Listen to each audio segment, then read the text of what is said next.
Hey, this is Jasmine. Have you ever wanted to know what is the latest and greatest of businesses, entrepreneurs, musicians, and artists around the world? Have you ever wondered, why did they make that choice, where they're going, and how can I support them? Well, you come to the right place. If you haven't heard already, I have some amazing guests all the way from Africa and as close as Texas, where I live. Check out Noise Zion podcast on Spreaker, Spotify, Apple, iHeart, and 30 plus other platforms. Today's guest is Travis Johnson. He is the organizer of Nonprofit Architect Podcast that provides podcast production services ranging from professional, nonprofit, and veteran podcast. Travis' story brings perspective and hope from 36 moves, 12 schools, 6 states, 5 foster homes, and survived 2 murder attempts. And currently active duty officer of the United States Navy. I want to give a shout out to support all our troops. Please give a warm welcome to ever blessed Travis Johnson. Hello, hello. Is it Friday? I have no idea. Yeah, it is, unfortunately. It doesn't mean it stops for me at any time because I work on the weekends too. So if you don't want to spend all the time doing it because you've got kiddos and 3 jobs, like you can take some of that off your plate if you're interested in learning more about that. No pressure. Oh, we could definitely talk about that more for the listeners. I've always been a hands-on gal. I like to get my hands and my nails dirty. I'm like the mechanic of podcasting and amongst everything else. So I love to learn and I enjoy it. It just kind of fell in my lap. I am being a voiceover artist. So that was just something it just came across and I'm like, let's do this. That voiceover thing is something people have told me I should be getting into because of my voice. Yeah. You have a very good voice. I don't know how to do it, but I do have one of those voices. You do. You have an announcer voice. Yeah. Yeah. I hosted in the last 2 weeks. I hosted a local Miss Oklahoma pageant and the first Veteran Podcast Awards. Wow. Yeah. Interesting. Kudos to you because you do have that good voice. But I appreciate it. Yeah. We'll talk more about your company, your organ. And I also looked at your website. I was like, I might want to put in my request to put my little podcast on there because I don't know what category I would fall under. I'm not veteran and I kind of do nonprofit. It's all gratis. What I do is gratis. So I don't know if I fall under nonprofit. So yeah, I don't know. Do you have nonprofit business status or 501c3 tax status? I do not. Then not currently. Yeah. Oh, well. It's okay. It's all good. So I posted like in one of those collab groups, like, do a nonprofit podcast. And it's like, yeah, me too. Everyone's like, I'm like, thanks for being jackasses, but that is not at all what I'm talking about. There was like 600 comments of me too about that. Yeah, mine's not making any money either. I'm like, thanks for telling me why you're not making any money. Well, I'm not interested in it. My goal is this, like I said, I want to be the voice to the world. I want to extend my spotlight on my guests because it's all about them. So it's a very selfless act for me. I don't get much out of it besides getting to know wonderful people that I come across in my podcast. So it's just like to me, it's a win-win. And to y'all, it's a win-win-win because I get to promote you. I don't know. It's just, I enjoy it. So thank you again so much for being a guest on my podcast. Like you said, on your guest forum, you have a lot to unpackage in regards to your life. But I wanted to know a little bit more behind that before we get started into that, to have the listeners know a little bit more about you. Tell me about where you grew up and what was important to you back then before everything else kind of hit the caca hit the fan in a sense for you. Well, the caca hitting the fan is the beginning of the story. Uh-huh. Okay. Tell me more of that caca. Yeah, 36 moves, 12 schools, 6 states, 5 foster homes, and surviving 2 murder attempts before graduating high school at 17. Wow. the reason I moved around so much. And people are like, oh, were you military? I was like, you think the military moves an entire family twice a year, every year? And they're like, wait, what? I was like, yeah, do some math with me here. 36 times before graduating high school. Wow. And they're like, oh, that's insane. And they're like, yeah, it is. And so is my mom, which is why we moved so much, because every time she needed treatment for bipolar disorder, we would end up living with a different family member or going into a foster care system or whatever needed to happen. And we were right across the border in Minnesota for most of this.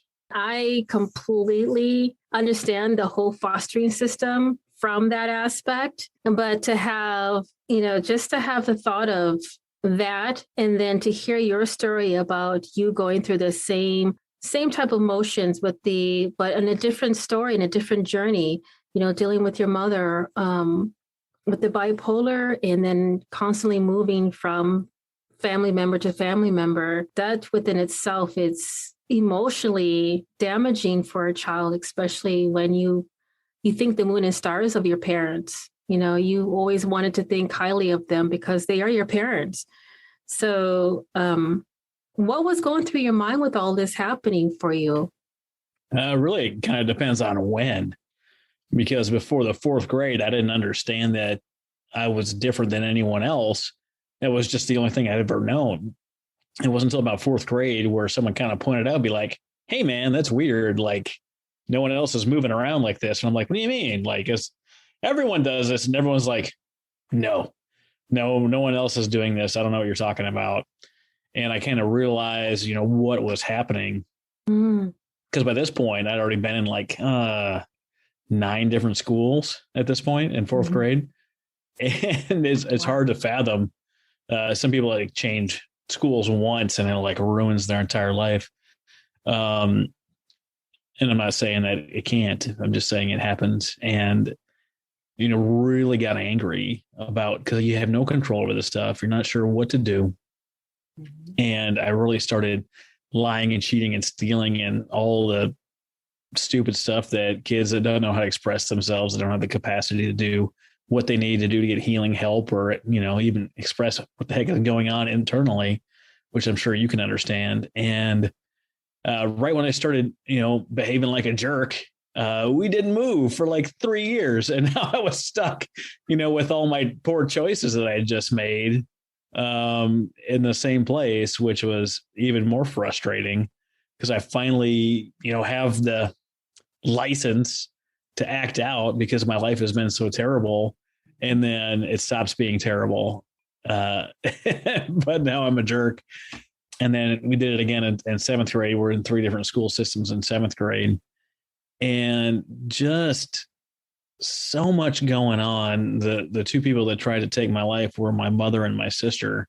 And after my mom tried to kill me when I was 15, I turned 16 and finally grabbed up my stuff. And I said, look, I'm moving in with grandma. And if you love me, there's nothing you're going to say about it. You're just going to let it happen. And she never said anything about it. I got to move in with my grandma and finish out of high school. Took a year off and then joined the Navy and married my wife and have started my own family.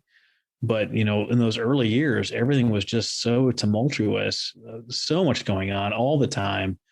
You never know where your next meal was coming from. You never sure. You didn't have a routine. You didn't have people that you could trust around you. And it's not like today where you can just hop on Facebook, Instagram, or whatever and send someone a message.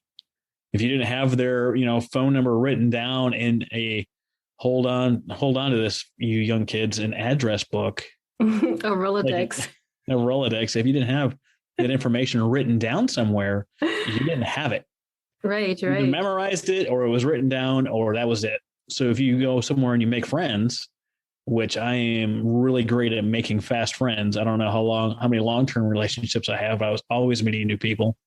And it's one of my favorite things about my life now. It wasn't back then, because you just wanted some kind of stability, someone to relate to, someone to talk to and, work out life with. And, I just didn't have that. Yeah, I'm on the same wavelength and understanding exactly how that feels. It is tumultuous. So how did you get through that? I mean, once everything was unraveled and you were trying to repackage everything back into what you thought was considered a reasonable, rational type of lifestyle after all that. What was your point in life that you said, you know what, there was a light switch that went on and you were like, yeah, this is it in regards to your life or your career? Where was that pivoting moment for you?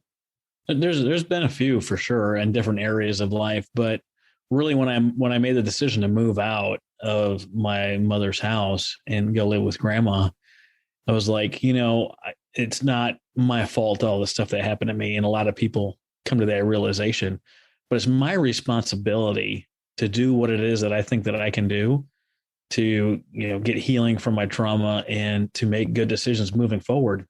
My life is what I'm going to design, what I build. And I can point fingers forever at everyone else that made my life terrible. And, there's a lot of people that do that in the US right now. And people are like, yeah, I can see that. But it doesn't help you at all. It doesn't help you move forward. It doesn't help you build the life that you want. It doesn't do anything other than it's really just whining and complaining. She took my toy. Wah. Now I'm saying that, and someone that's in trauma right now, that wasn't for you.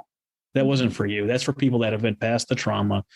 But you have to seek out your own healing. You have to work your way through these things and eventually find a path for you. And everyone's path is a little bit different to where you can build your own life and move forward. And there's so many people that are stuck in their trauma.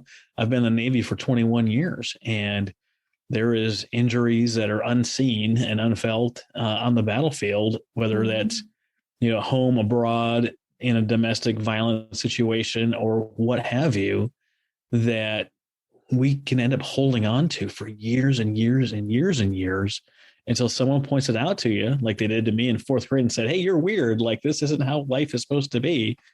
Until someone points out to you like, hey, you're not behaving like anywhere near like what's reasonable or okay.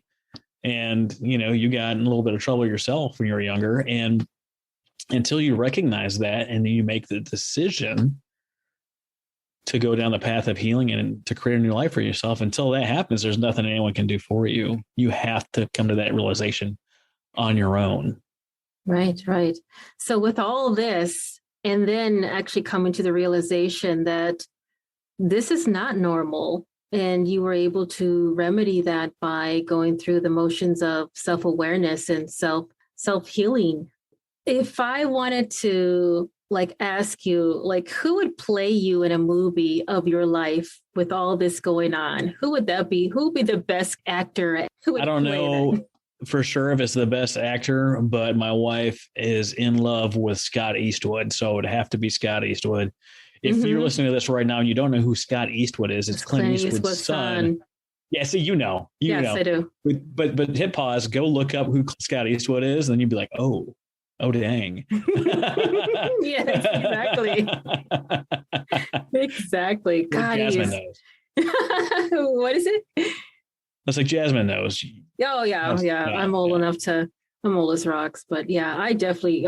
Clint Eastwood is my all-time favorite. My abuelo, he used to watch a lot of spaghetti westerns. Yes, and that was the only thing he would watch. I wouldn't watch novelas. Novelas would come on when abuela, and I would not be in the same room with her. She was grouchy, bitter old woman. But with abuelo, he would watch the spaghetti string westerns, and I fell in love with, Gunsmoke and Tall Man and even the mystery stuff. So Clint was my all-time favorite. So when I saw his son, it was I feel like I went back in history because he looks exactly like his father. It's amazing. But yeah, he's a really good actor. Yeah. That's pretty cool. It's pretty cool. Definitely Scott. It's funny because when I introduce myself, almost everyone I meet says either I look really familiar or you don't look like a Travis. So then I ask them well, who do I look like? And Scott has been one of the names that have popped up. You look more like a Scott. If I would pick a name for you, it'd be Scott. So definitely got to go with my guy, there Scott Eastwood. Yeah. Yeah. And I approve. So that's for sure.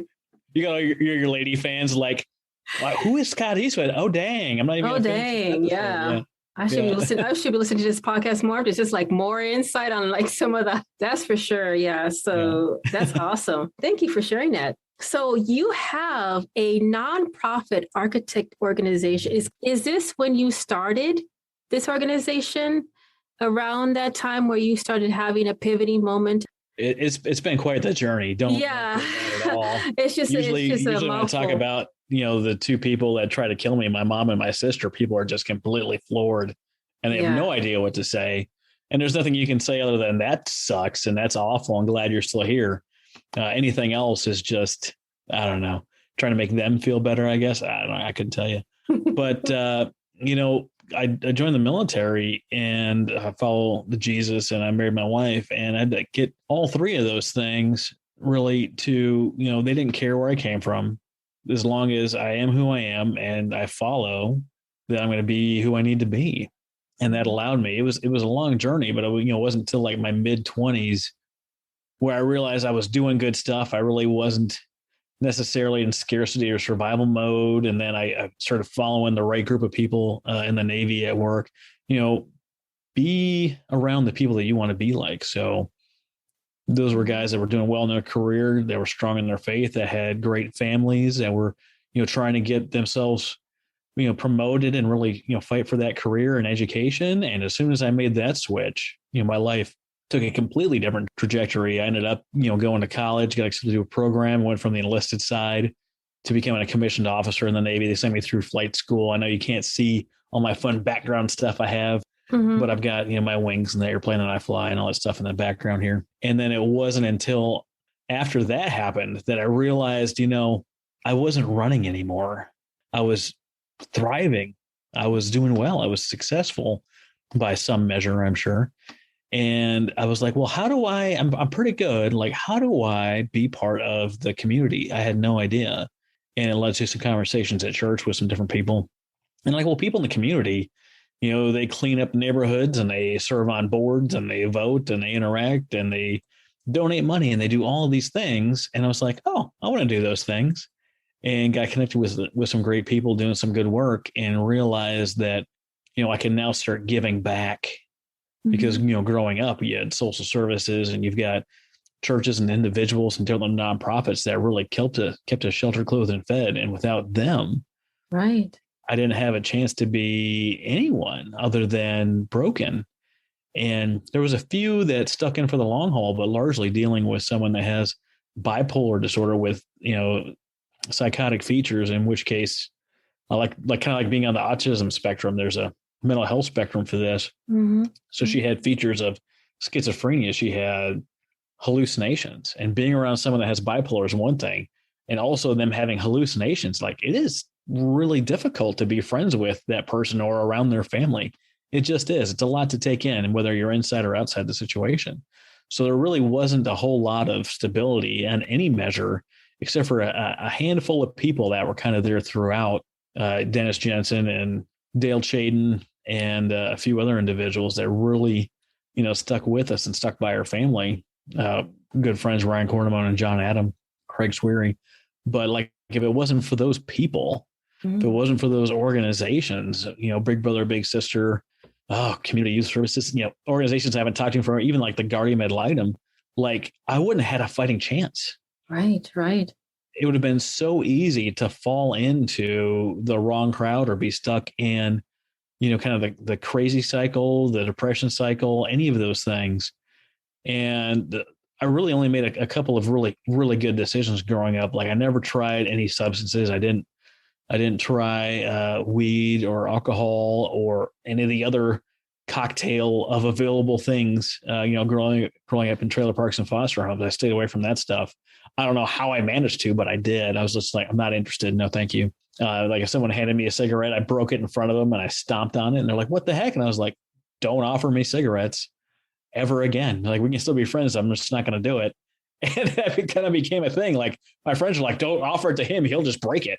And they're like, no, like I'm holding on to this. So like that didn't become a problem, but it's so easy to get caught up in what's going on inside us and the feelings we don't know how to handle and the thoughts and feelings of worthlessness and everything else. It's really easy to get caught up in a lot of other problems, whether it's violence, sex, drugs, alcohol, whatever the thing is, right? Self-medicating with crappy food, which I've been known to do a time or two, but that's much more socially acceptable than the other alternatives.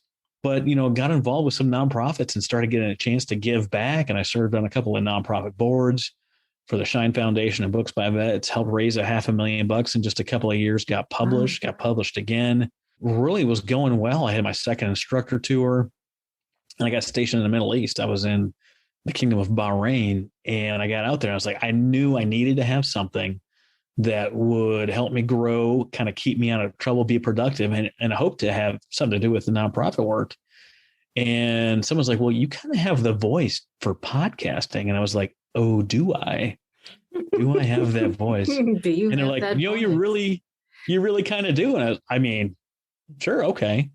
And I started looking around. I was listening to some nonprofit podcasts and I kind of found like a little seam, like there wasn't a lot of people focusing on how to do the stuff, right? There was a lot of great conversations talking a lot about great organizations and some leadership challenges, but really like there was no one giving you the nuts and bolts. So I set out to have conversations with experts in their field. And I knew quite a bit about nonprofit work, but I'm always under the assumption that I don't know everything. It's like, so who can I contact? Who can I talk to?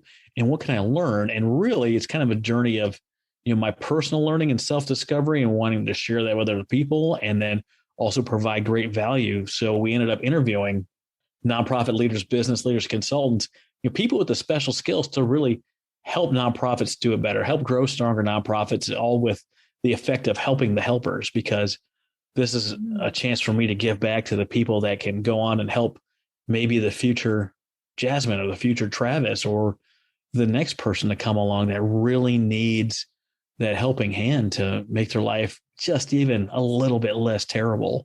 Right. Is a great thing to do. That is beautiful. I love that because, I've gone through that where I have been supported by nonprofit organizations. I've always tried to find a way to give back to that. I was homeless a couple of times in my life. And of course, I was in DV shelters from previous relationships. So I've always found ways to give back. I would walk against family violence, like the little walks that they had to raise money for families. I have actually slept out. This is called Sleep Out for the homeless. They had a lot of like different types of events that went on where they would raise money for the homeless. So I commend somebody who has that, where they use their past to give back. And it's, pay it forward in a sense. Yeah, that is such a beautiful thing. Is there a way that I can provide any of those links to any of the nonprofit organizations? Just to throw it out there, if you want me to put those in the show notes. Yeah, absolutely. Nonprofitarchitect.org is kind of my hub of everything that I do. If you're familiar with Linktree/nonprofit architect and find all my links, you can find all my shows, links to social media, connect with me. On my actual website, I've got the Nonprofit Podcast Network. We've got 12 shows dedicated to helping nonprofits do it better. And I'm also an active duty naval officer. And I've got the Veteran Podcast Network, where we've got 40 shows hosted by veterans covering business, trauma. We even have a comedy show on there. A lot of good stuff, a lot of good content. And then you can also check out like all my guest appearances. So like when this interview here goes live, me and Jasmine kicking it, that's also going to be on the guest appearances page. You can see all the other interviews that I've done. Oh yeah, absolutely. Just one of the many services that I provide. We also do professional podcast production. So, someone like you that has a great show and you're doing all the work on the back end, but you're running out of time, we'll help offload all of that back end stuff for you. So you can just have the great conversations. Everything gets edited, cleaned up, show notes, get you a little audiogram to help, promote your stuff on social media. And then we just publish it for you, with your approval. And then it just takes all the back end work out of the deal. And then we've got, I'm just talking about me here, but we've got, 15 reasons I think everyone needs a podcast. We've got the Ultimate Podcast Guide, which this thing is far more comprehensive than anything else out there. There's a lot of free guides that say, do this, find your message. Here's how you start. Here's the equipment, but they don't really give you any of the other stuff, like how to market and monetize and build relationships with people online, how to actually find great guest, how to be a great guest, how to monetize your guest appearances. That's all included along with all the editable templates that you need in the Ultimate Podcast Guide. And I'm really excited. We're Forbes Business School. So if you take the podcast course, you actually get college credit. 2 years ourselves. We've got over 100 episodes published. We've been ranked number 4 in the US, 6 in Canada, and top 5 in 3 other countries. And it's just been wild. Podcast Magazine did a feature on us last year. In the top 25 veteran hosted shows in the US, I came in at number 11 on the same list with John Lee Dumas and Jocko Willink. So wow, must be doing something well. Yeah, you're doing something extremely well. That's for sure. That's for sure. Thank you so much. I did want to mention something to you. Yes. I'm getting ready to send out an email to all the people that got like my 15 reasons everyone should be a podcaster, $47 or $57, because it's going to include a phone call with me. But if that's something you're interested in and you need help getting some stuff going, I encourage you to look into that. If that's not something you're interested in, don't worry, we can still be friends. But it sounds like you're still trying to figure stuff out. And I've had 3 friends launch their shows on my stuff. We had one guy had his first 3 months and all of his equipment covered with a sponsor before he even started his show. I had another friend that had a podcast 2 years before I was on it as a guest. I hadn't started my podcast yet. And then shortly thereafter, I eclipsed him in downloads. And he's like, how are you doing this? And since then, he already had a following. He rebranded and relaunched. Now he's eclipsed me in podcast downloads because he implemented the things that we talked about. So there's a lot of ways you can do this if you're interested. But if that's something you want to look into, it's super helpful.